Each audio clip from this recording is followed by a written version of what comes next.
Salam, hər vaxtınız xeyir olsun, hörmətli izləyicilər. Hər birinizi xoş gördük. Növbəti dərsimizə başlayıram. Onu deyim ki, tarzənlər ifa edəndə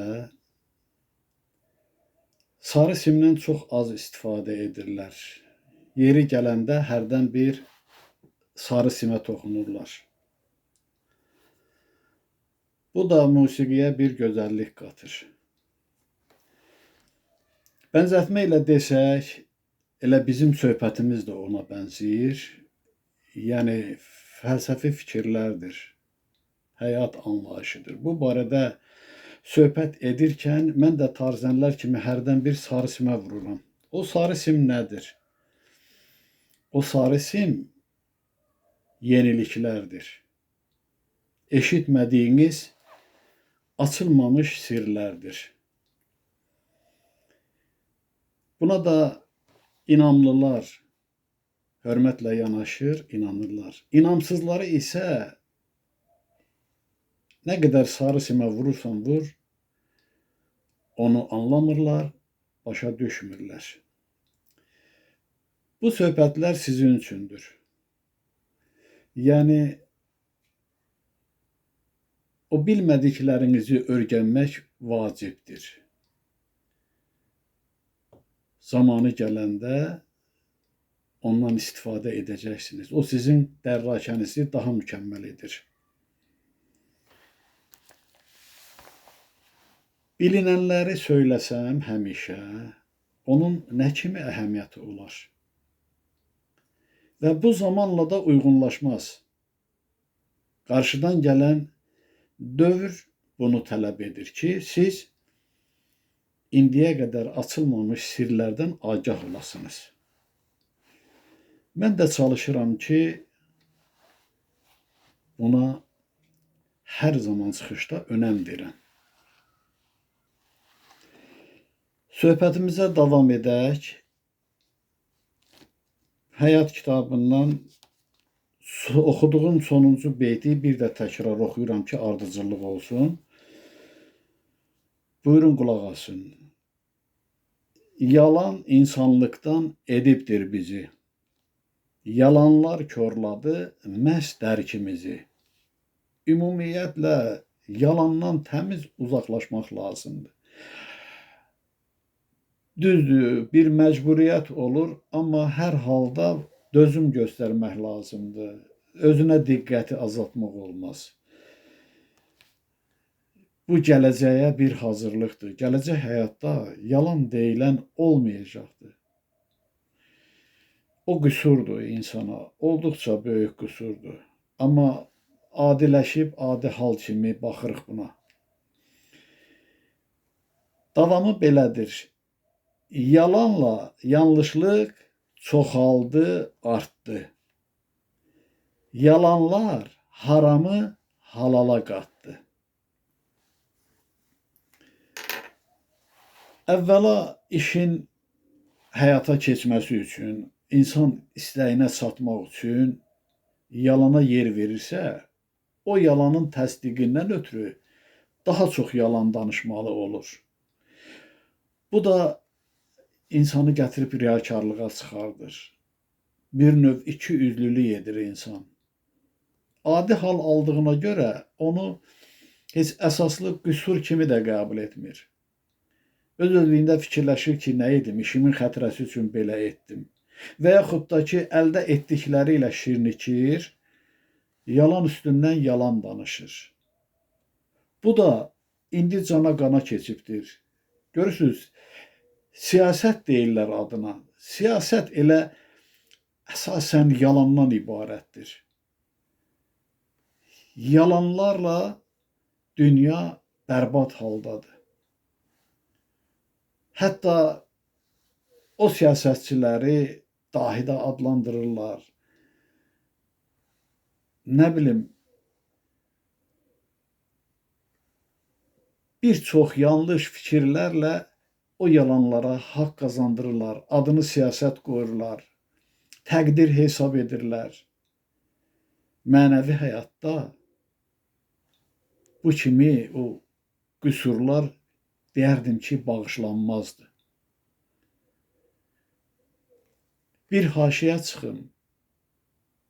Ali ilə adilər arasında fərqi deyim. Yəni, alilər kiçicik bir səhv edəndə onun üçün böyük qüsur hesab edilir. Adilər böyük səhv edəndə bəzən heç ona əhəmiyyət də vermirlər.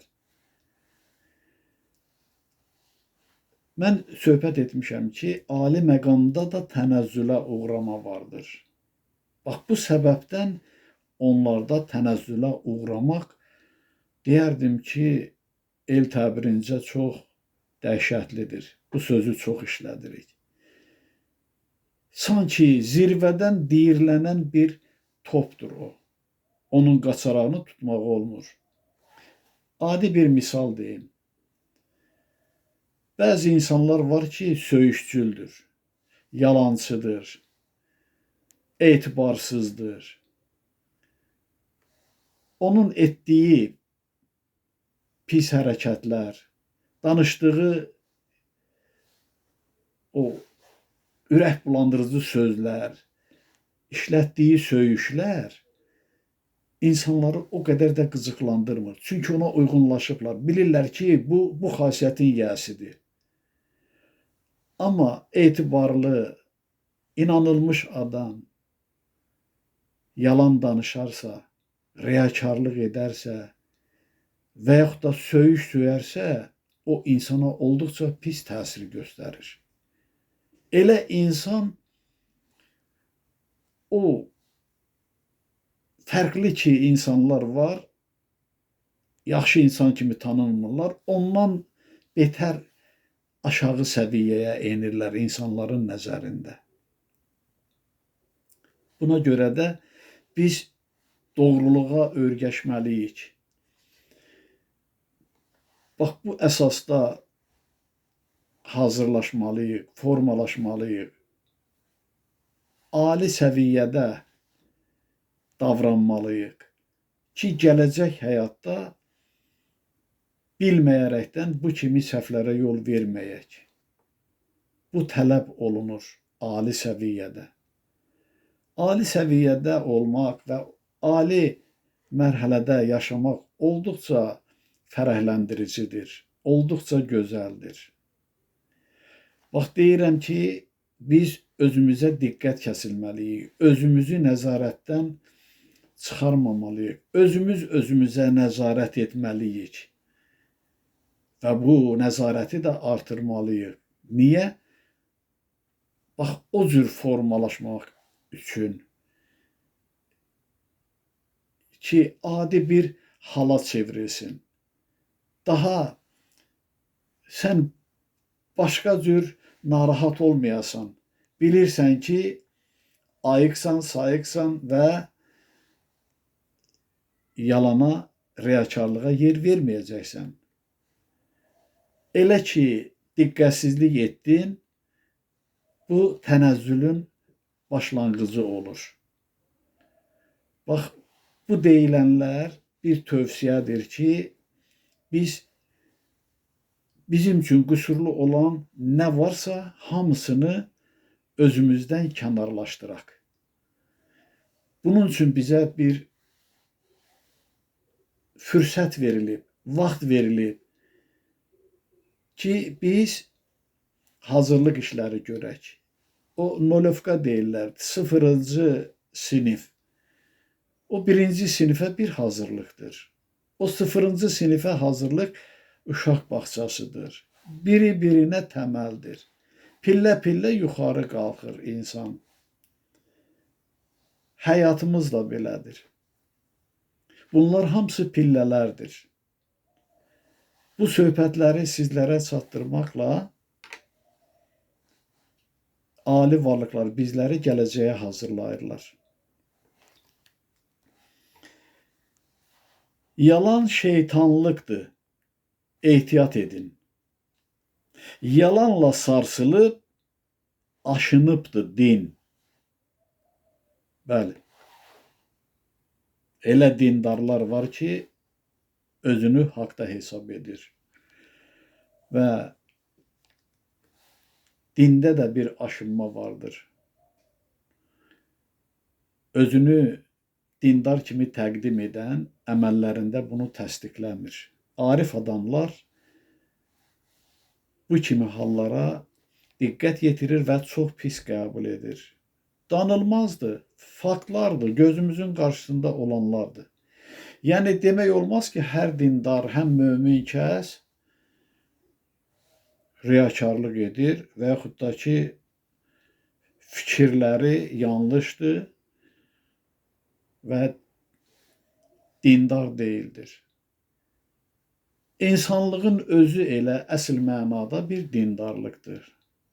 Yəni, haqqın varlığına inandı, haqq qanununa hörmətlə yanaşmadı və onu da əməllərdə təsdiqləmədi.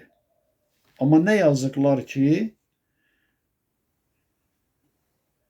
öz dindarlığı ilə öyünənlər var, onların da səhvlərinin şahidi oluruq. Bərpa etməliyik insanlığı biz. Buna sövq eləyir bizi Rəbbimiz. Bu fikirləri bizlərə aşılamaqla, təlqin etməklə, Allahımızın tapşırığı ilə bizi nəzarətə götürmüş ilahi varlıqlar haqqa, ədalətə, doğruya, düzlüyə bizi sövq edirlər ki, biz haqq yolunun yolçusu olaq ki, bu yolla da gedib haqqın özünə yetişək. Cəfəng fikirlərə uymasaq əgər, şərlik insanlığa güc gələr məgər, əgər biz cəfəng fikirlərə önəm verməsək, uymasaq ona, hansı ki, elə onun cövhəri özəyi də haramlıqdır. Mənfi xüsusiyyətlərin cəmidir. Əgər uymasaq, meyil etməsək, şərlik bizə güc gələ bilməz. Yəni, qəbul etdiyimiz mənfi enerji, yəni mənfi ruhlar bizə təsir göstərə bilməz. Biz ayıq-sayıqlığımızla, güclü ağlımızla o mənfini yaxşı istiqamətə yönəldə bilərik. Və ağıllı insanlar da belə edirlər. Ağla hər cür fikir gəlir. Yəni, hər cür insandan ayrılan ruhlarla qarşılıqlı mübadilədəyik. Bizdən ayrılan ruhlar fikir daşıyıcısıdır. Başqalarında məskunlaşır. Başqalarından ayrılan bizlərə istiqamət götürür. Yəni, bu istifadə etdiyimiz enerji fərqləridir. Aldıq hər hansı bir fikri, onu ağıl süzgəcindən keçirib, elə də davranmalıyıq. Sürücülükdə ani reaksiya deyilir. Hər hansı bir hadisə ilə üzləşəndə o məqamda sən qərar verirsən. O bəzi fəal sürücülər var ki, aktivdirlər. O demək, palajeniya deyirlər də, o vəziyyətdən uğurla çıxırlar. Amma tam ayıq-sayıq olmayan, sürücülükdə səriştəsi olmayan hadisələr törədir. Bir neçə dəfə olub ki, real ölümdən mən xilas olmuşam. Yəni, o ani reaksiyanın sayəsində. Ani olaraq qərar çıxarma var. Bax, ruhumuz da bizim bu cürdür. Yəni, biz necə onu formalaşdırırıqsa, o bizi tərk edəndə başqası onu qəbul edir, görünməz şəkildə. Başqasından gələni biz qəbul edirik. Ani olaraq onu ağıl süzgəcindən keçiririk ki, olduğu kimi ifadə edək və yaxud da davranaq, yoxsa orada bir yanlışlıq varsa, ağıl qəlivinə salıb onu formalaşdırırıq, ziyanlı tərəfini yox, onun müsbət tərəfini göstəririk. Elə hallar çox olur. Səni özündən çıxardan söz olur. Səbir, təmkin göstərib onu xoş cavablandırırsansa, o sənin zəkandan xəbər verir ki, demək sən mükəmməl ağla sahibsən ki, o fikrin təsirinə düşmədin, özündən çıxmadın. Yüzlərlə, minlərlə belə hadisələri görürük, şahidi oluruq, sizli, mənli. Özünü saxlaya bilmir, reaksiya verir və aldığı mənfi fikirlə də davranır. O da narazılığa, hər hansı bir sözə, söhbətə, münaqişəyə və yaxud da ki, xətaya yol açır. Hadisələr belə baş verir. Hissə çox qapıldıq, yanıldıq yaman. Haqqa üz tutmağa şər vermir aman. Şər aman verməyəcək. Bu mənada ki, bədləşmişlər, şərlərə çevrilirlər, onların həyat tərzi zamanı yaranan, formalaşan ruhlar o bədəni tərk edir mütləq. Belə mübadilədəyik və maneçilik törədirlər. İnsan gərək o fikirlərin təsirinə düşməsin. O bir xislətdir, mənfi haldır. Sən əgər ağıllısansa, ağılla davranırsansa, onu tərbiyələndirib həyata keçirirsən. Bunsuz da mümkün deyildir. Biz o enerjiləri qəbul etməliyik. Havada istilik də olur, soyuqluq da olur. Əgər sən qalın geyinmirsənsə, əhəmiyyət vermirsənsə, soyuq sənə təsir edəcək, səni xəstələndirəcək. Yox, sən ehtiyat edərək paltarını lazımınca geyinirsən ki, bədən temperaturun normal halda olsun ki, soyuq sənə dəyməsin. Onda o soyuq səni xəstələndirə bilməz. Fikirlər də belədir. Hər aldığın fikrə ayıq-sayıq yanaşmalısan. Bu kimi söhbətlərlə insan formalaşır.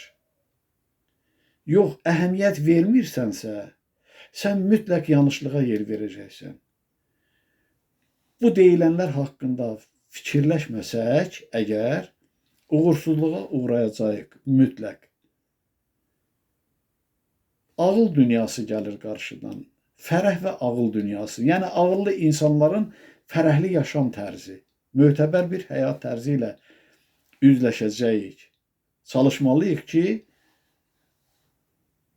o həyatın sakini olaq. Bundan ötürü ölçülər vardır da, o parametrlərlə biz formalaşmalıyıq ki, bir adi hala çevrilsin. Bu insana etibar qazandırır. İnsan ağıllı davranışı ilə etimad doğruldur. Allahımız da bizlərə etibar edir müəyyən qədər. Çünki bəxş etdikləri ilə əlaqədar olaraq. Amma biz doğru düzgün davranmırıq, danışmırıqsa, etimadı itirəcəyik. O çox qorxulu haldır. Yəni, etibardan düşdünsə, heç kimin yanında hörmətin olmayacaq. Sənə etibar etməyəcəklər. Həyat yoldaşları bir-birini nə qədər sevirlərsə sevsinlər, biri-birlərinə inam olmasa, etibar olmasa, onlar həmişə münaqişədə olacaqlar.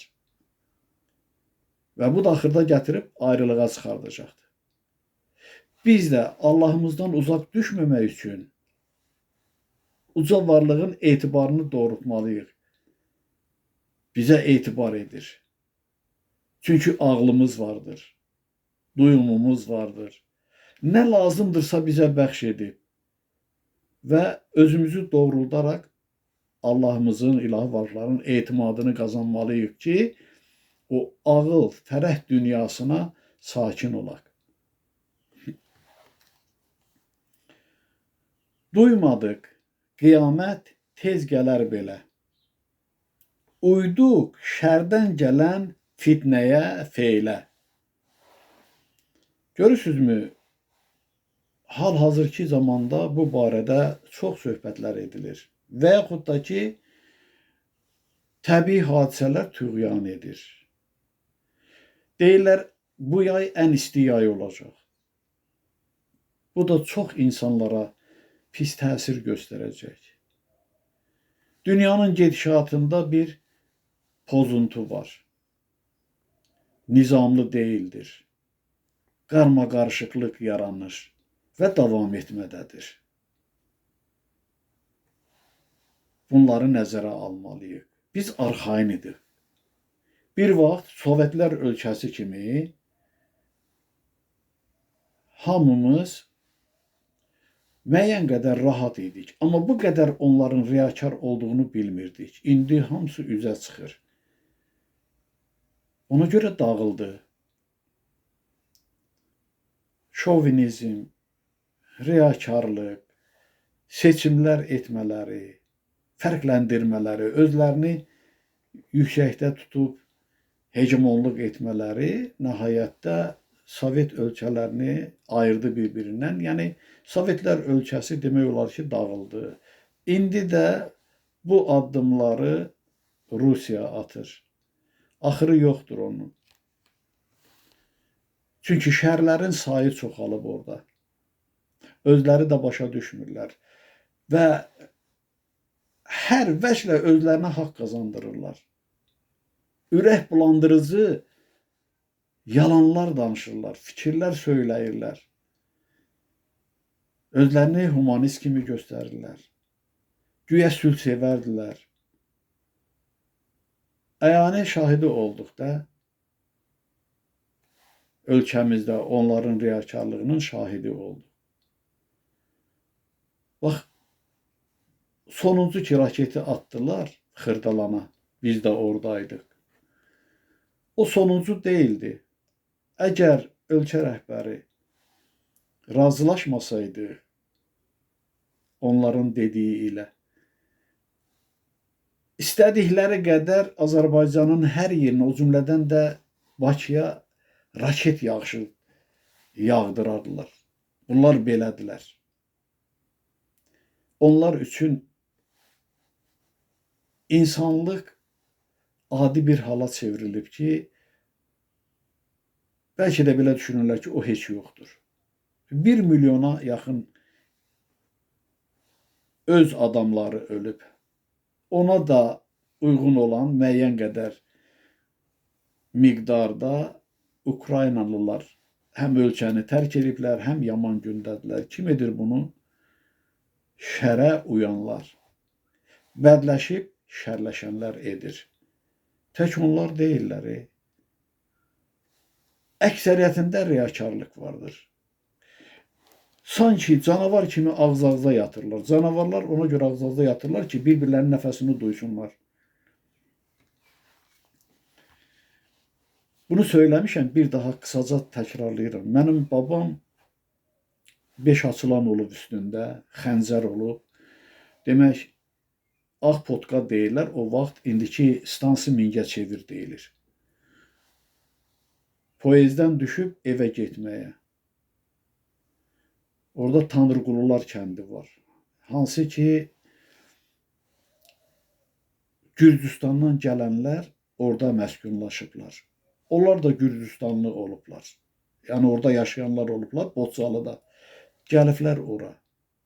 O mənim, ögey deyə bilmirəm, dilim gəlmir. Mənim atamın atası olub. Söyləyirmiş ki, demək canavar çox nağına rast gəlib. Bir xeyli canavar olub, çox olublar. İndi 8 olub, 9 olub deyə bilmərəm.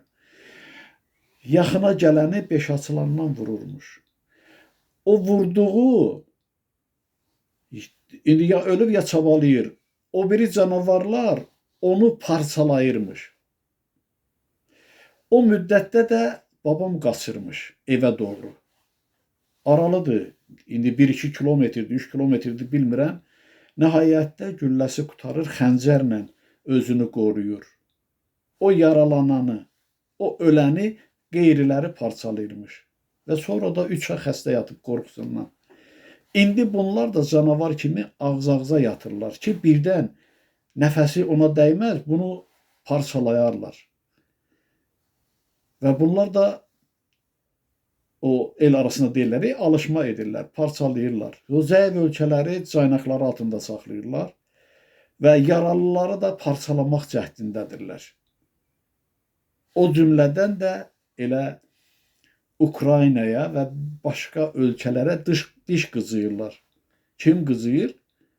Əsasən Rusiya, Amerika. Çin kənarda durub gözləyir, fürsət gözləyir. Bax, belə hallar vardır.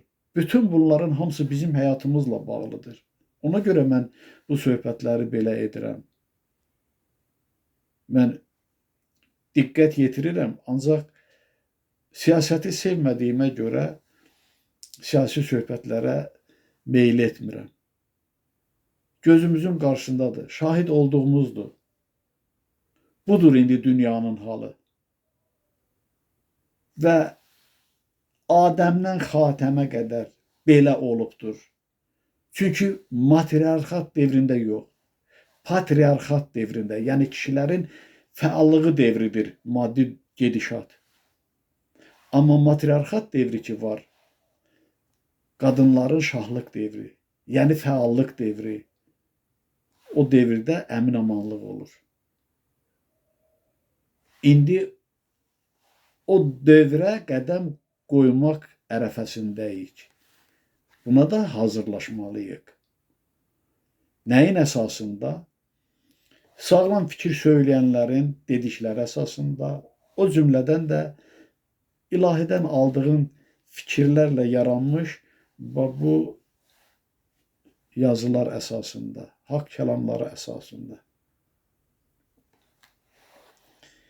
Nə qədər imkan var, çıxaq təsirdən. Ayrılıb qurtulaq şər hiyləsindən. Nə qədər imkan verilibsə, o yeni dövr ki başlayacaq, o dövrə qədər biz şərin təsirindən çıxmalıyıq. Yəni yanlış fikirləri başımızdan atmalıyıq. Doğru düzgün fikirlərə, haqq kəlamlarına önəm verməliyik. Bu bizim taleyimizə müsbət təsir edəcək halda ki, biz diqqətsizlik etməyək. Birinci başlamalıyıq özümüzdən. Özümüzə nəzarəti artırmalıyıq. Yaxşı iş gözləyiriksə, birinci yaxşı addımı biz atmalıyıq bir insan olaraq.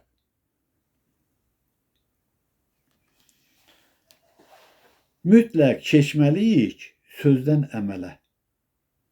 Yetər ki, baş vurduq ilkə əvvələ. Biz bu eşitdiklərimizdən doğru düzgün nəticə çıxarmalıyıq. Bu sözdən nəticə çıxararaq doğru düzgün addım atmalıyıq. Əmələ keçməliyik. Mən sizi buna səsləyirəm ki, hər bir kəs o gözlənilən yaxşı nə varsa Allahımız və ilahi qüvvələr tərəfindən onu əməllərimizlə həyata keçirməliyik. Boğazdan yuxarı o qədər bəlağətli danışa bilərik ki. Və yetər ki, baş vurduq ilkə əvvələ. Mən görürsünüzmü, ilk dediyimiz zamandan danışıram, haqqın oyanışından danışıram. İnsanların yaranışından danışıram, bu dünyaya gəlişinin mahiyyətindən danışıram. Dəfələrlə, dönə-dönə danışıram başqa səpkilərdə. Və dediyim kimi, hərdən bir o sarı simə vururam. Eşitmədiyinizi deyirəm, bilmədiyinizi söyləyirəm. Hansı ki, onu heç bir kitabdan və heç bir mənbədən, kimsədən eşitməyibsiz, eşitməyəcəksiniz də. Əminliklə deyirəm bunu. Bax, bu dediyimi mən özümə tətbiq edirəm. Hər bir əməlimə çalışıram, diqqət yetirəm ki, mən bir halda ki, tövsiyə edirəm, insanlara bu əsasda söhbətlər edirəm, mənim nə haqqım var ki, özüm o doğru düzgün əməllərə önəm verməyəm. Bir kimsə qanundan mühazirə oxuyur.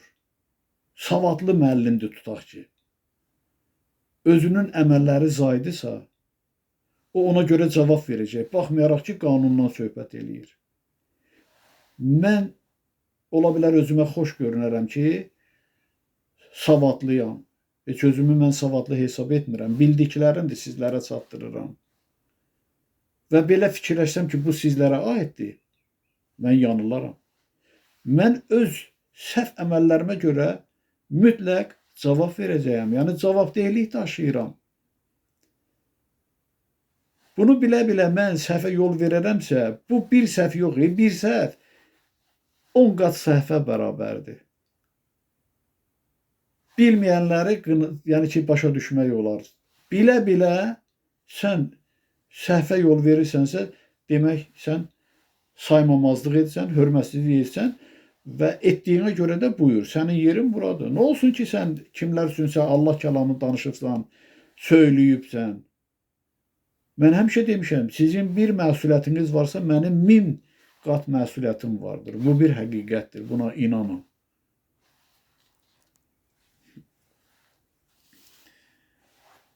Gəl, mövcud zamanı əsas götürək.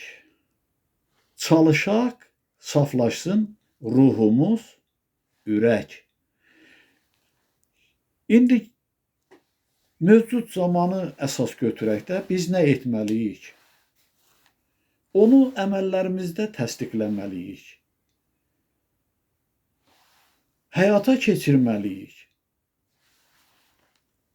Elə etməliyik ki, kin, küdurət, nifrin və yaxud da ki, o intiqam hissi, mənfi olan nə varsa, hamısını ataq. Ruhumuz saflaşsın. Ürəyimiz təmiz olsun. Buna nail olmalıyıq. Ürəyimiz saflaşırsa, ruhumuza da öz təsirini göstərəcək. Əksinə, ruhumuz paklaşırsa, ürəyimizi də təmizləyəcəkdir. Hər ikisi əsasdır. Buna önəm vermək lazımdır, tam qətiyyətlə. Əgər biz ruhən, qəlbən paklaşarıqsa, demək, aliliyə doğru gedəcəyik mütləq. Bizim qardaşlarımız, bacılarımız, bərabərlərimiz, mələikə dediklərimiz ali, ilahi varlıqlar bizə yardımcı olacaq, kömək edəcək. Çünki Allahımızın qanunudur bu. Onlar da böyük məsuliyyət daşıyırlar.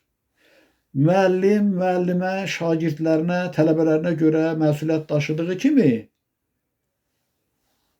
biz də, onlar da, ali varlıqlar da məsuliyyət daşıyırlar. Əgər yetirmə faizi aşağıdırsa, yüksək dairələrdən o məktəbə, müəllimlərə irad tutulur. Demək, sən yaxşı hazırlaşdırmayıbsan, çalışdırmayıbsan. Onların üzünə belə deyək, söz gəlir. Biz də bu cavabdehliyi daşıyırıq. Əsasən də mən. Görən demədiyim fikir qaldımı? Etdiyim söhbətlər məgər azdımı? Mənim çıxışlarım mini keçib. Çünki 51 çıxış həyat kitabındadır. Yəni, həyat kitabı adlıydı, sonra oyanış qoydum, müəyyən bir səbəbdən dəyişdim. Mini keçibdir. Və hansına üz tutursunuz tutun, bu əsasdadır söhbətlərin. Və bu söhbətlərdən də biz nəticə çıxarmasaq, günahkar özümüzük. Az mı söhbət etmişəm? Hələ davam edir. Hadisələr öz həllini tapana qədər mən çıxışlar edəcəyəm. O vaxta qədər ki, artıq ondan sonra danışmaq ixtiyarında olmayacaq. Proqram qurtaracaq orada. Kim nə qazandı, qazandı. İmkan verilir imtahana hazırlıq üçün. İstər orta məktəbdə, istər ali məktəbdə. Elə ki, imtahan vaxtı gəldi, qurtardı. Sən imtahanını verməlisən. Nə öyrənibsən, nə qazanıbsan, o biliklə də imtahanda cavab verməlisən. Bizim işimiz də elə belədir. Nə etmək? Bir daha xatırladıram. Çünki haqq işinə xidmətdə varam. Heç kəsə minnət qoymuram. Demişəm, bu mənim borcumdur, işimdir, bunu yerinə yetirməliyəm. Özünüz bildiniz, yəni 2 gecədir mən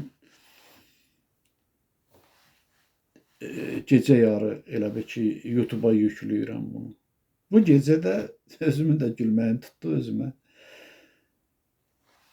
Demək, qulaq asdım ki, görüm nə demişəm, nə də səhv etmişəm və birini də xatırladım, səhv eləmirəmsə, dünyanın 1/4 hissəsi quru, 3/4 hissəsi sudur demək əvəzinə 3 hissəsi su, 1 hissəsi quru demək istəmişəm. Deyirəm 1/3 hissəsi. Gecə saat 3-ə işləmiş, ayıldım ki, telefon əlimdə yatmışım. Həmin vaxtı çıxışı YouTube-a yüklədim. İndi də günorta saat 4-dür. Deyirəm, birdən mən təcili gedəsi olaram. Qoy çıxışı hazırlayım. Biraz ara verməklə onu YouTube-a yükləyim. Ki, üst-üstə yığılmasın və yaxud da ki, o insan az olanda yemək ona xoş gəlir. Hörmətli imamımız İmam Əlidən soruşurlar ki, hansı yemək tamlıdır? Deyir, az olan vaxtı yedeyin. Nə yeyirsən ye, o sənə tamlı gəlir. Və bu nöqteyi nəzərdən də mən çıxışı hazırlayıb bir neçə saat bundan sonra YouTube-a yükləyəcəm ki, o ehtiyac olanda daha diqqət kəsilirsən, diqqətli olursan, qulaq asırsan, orada nə isə mənimsəyirsən. Bunu ona görə edirəm ki, ola bilər ki, mən gedəsi olaram, bu çıxış qalar, sizi intizarda qoymaq istəmirəm. Yəni, xəstəmizlə bağlı. Allah bütün xəstələrə şəfa versin. Yəni, mənim 3 yaş məndən böyük qardaşım artıq can üstədir. Gözləyirik ki, birdən nəsə olar. Onsuz da gedirik. Yəni, təcili getməli olarıq. Amma görürsünüz, mən borc olaraq bu çıxışı hazırlayıram. Bu mənim mənəvi borcumdur, bu mənim Allah qarşısındakı işimdir, tapşırığımdır. Bütün bunlara hörmət etməyi bacarmalıyıq. Və hər kəs də özünü xidmətdə borçlu bilməlidir. Bu o xidmətdir ki, sizin saadətiniz, xoşbəxtliyiniz üçündür. Mənim şöhrətim, şanım üçün deyil. Bunu dəqiq bilin. Nə müsbət addım atırsınız, o sizin saadətinizin o tərkibidir. Elə bil ki, qram-qram yığılır. Ən əsası da fikir verin ki, əməlləriniz salih olsun. Yaxşılıqla davranın. Yaxşı həyat arzulayırıqsa, yaxşı olan nə varsa, onu əsas götürməliyik. Diqqət yönəltməliyik o yaxşılara. O yaxşılar ki, qanunla uyğunlaşır, tarazlaşır. Ola bilər ki, hər hansı bir işimizi yaxşı hesab edərik. Qanunla uzlaşmırsa o yaxşı deyil.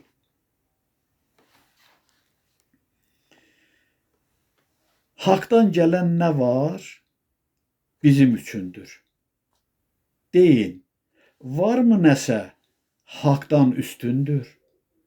Haqdan gələn fikirlərdən üstün nə ola bilər? Bir özü ola bilər uca yaradanın. Ona görə də haqdan bizə nə gəlirsə, o bizim səadətimiz, xoşbəxtliyimiz üçündür. Tam buna əminliklə inanın. Sizə nə deyirəm, ondan gələndir. Allahdan gələnlər bizə gərəkdir. Ya gərək ağıldan kəm olasan, ya gərək nadan olasan. Haqdan gəlməyəni öz tərəfindən haqdan gələn kimi, haqq kəlamı kimi qiymətləndirəsən. Əgər kimsə belə deyim də, nəyinsə xatirinə dediyini Allah kəlamı hesab edirsə, o cavabdehlik daşıyır və mütləq də onun bədəlini ödəməli olacaqdır.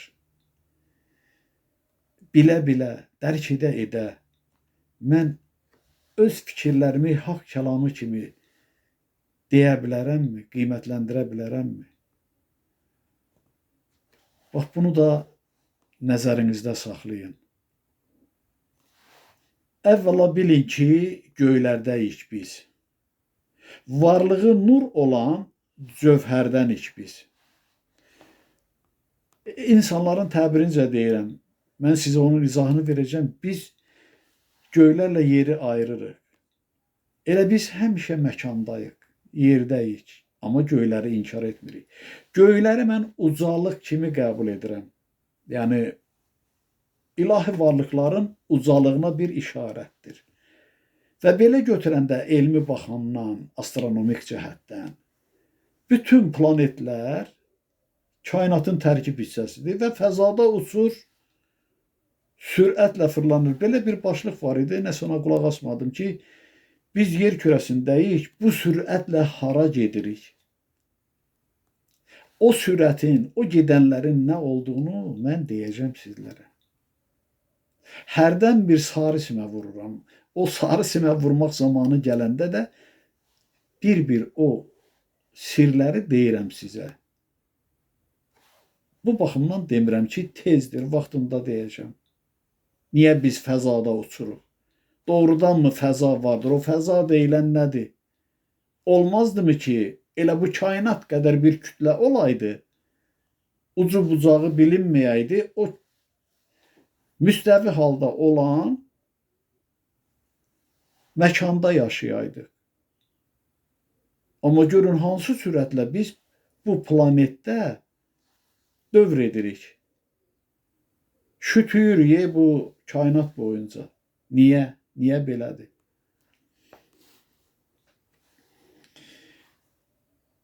Varlığı nur olan cövhərdənik biz. Yəni, bu kainatın, bu həyatın, varlığımızın cövhəri Allahımızdır. Nurdur o. O cövhərdənik bizdə. Nur zərrəciyi olaraq özündən ayrılmışıq. Özündən yaranmışıq. Bu barədə müəyyən qədər söhbət etmişəm və bir daha da təfsilatı ilə fikrimi bildirəcəm sizə. Mən nə demək istəyirəm, nə deməkdir bu? Üzürlü hesab edin ki, şərhlərə yer vermirəm. Elə bir sualınız da yoxdur, ancaq elə çalışdım ki, deyəcəklərimi sizin nəzərinizə çatdırım. Hər birinizə təşəkkür edirəm vaxtınızı ayırıb qulaq asdığınıza görə. Sizinlə bahəm görünməz, başımız üzərində olan ilahi varlıqlara təşəkkürümü hörmət və ehtiramla bildirirəm. Ana yurdumuza, ana torpağımıza, ana vətənimizə təşəkkürlüyəm. Məhəbbətliyəm. Şükür edirəm Allahımızın varlığına. Minnətdaram Allahımıza əbədiyyən. və əbədiyyən də o uca varlığın, o ülviyyətin səcdəsində, xidmətində sevə-sevə dayanmışam.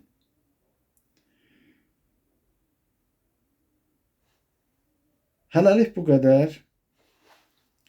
Vaxtımız sona çatdı. Sağ olun, salamat qalın. Növbəti görüşümüzə, söhbətimizə qədər.